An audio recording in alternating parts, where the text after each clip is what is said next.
Hi friends, good morning. எல்லாரும் நல்லா இருப்போம்.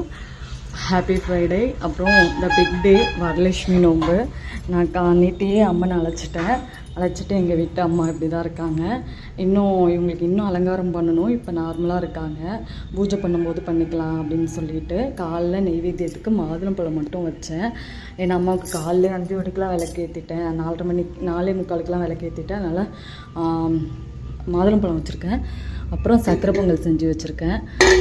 ஏன்னா வீட்டுக்கு எல்லோரையும் அழைக்கிறோம், லன்ச் ரெடி பண்ணியிருக்கோம். எல்லாேருக்கும் லன்ச் ரெடி பண்ணணும். அதனால் நான் இதெல்லாம் டெக்கரேட் பண்ணல. ஏன்னா பசங்க கிளம்புனதுக்கப்புறம் செய்யலாம் அப்படின்ட்டு இருக்கேன். பழம்லாம் வாங்கிட்டு வந்து அங்கங்கே வச்சுருக்கேன். எல்லாத்தையும் இனிமேல் பசங்க கிளம்புனதுக்கப்புறம் தான் அரேஞ்ச் பண்ணணும்.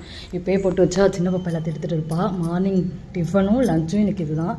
பார்த்திங்கன்னா தக்காளி சட்னி, இட்லி, 3 இட்லி தான் போட்டு வச்சுருக்கேன். பாப்பாவுக்கு 2 இட்லி வச்சுருக்கேன். அவளுக்கும் தக்காளி சட்னி, இட்லி. முறுக்கு இன்னும் காருக்கு இருமல் சரியாகலை. அதனால ஃப்ரூட்ஸ் எதுவுமே தர முடியல. ஃப்ரூட்ஸ் அவ்வளோ இருக்கு, ஆனால் பிள்ளைக்கு எதுவுமே தர முடியல. ஒரு கடல மிட்டாய், 3 முந்திரி, பாதாம். இது பெரிய பாப்பாவுக்கு, இது சின்ன பாப்பாவுக்கு. இதுதான் நம்ம வீட்டில் லன்ச் அண்ட் ஸ்நாக்ஸ். ஃப்ரெண்ட்ஸ், உங்களுக்கு இந்த வீடியோ பிடிக்கும்னு நினைக்கிறேன். பிடிச்சிருந்தா லைக் பண்ணுங்கள் ஃப்ரெண்ட்ஸ். சப்ஸ்கிரைப் பண்ண மறந்துடாதீங்க. நம்ம அம்மாவை நான் இந்த வருஷம்தான் நான் இங்கே கொண்டாடுறேன். போன வருஷம்லாம் சவுதியில் இருந்தேன். காலையில் இங்கெல்லாம் விளக்கேற்றி முடிச்சிட்டேன். இனிமேல் தான் நான் அரேஞ்ச் பண்ணணும். உங்களுக்கு இந்த வீடியோ பிடிச்சிருந்தா லைக் பண்ணுங்கள், சப்ஸ்கிரைப் பண்ணுங்கள், சப்போர்ட் பண்ண மறந்துடாதீங்க ஃப்ரெண்ட்ஸ். தேங்க்யூ.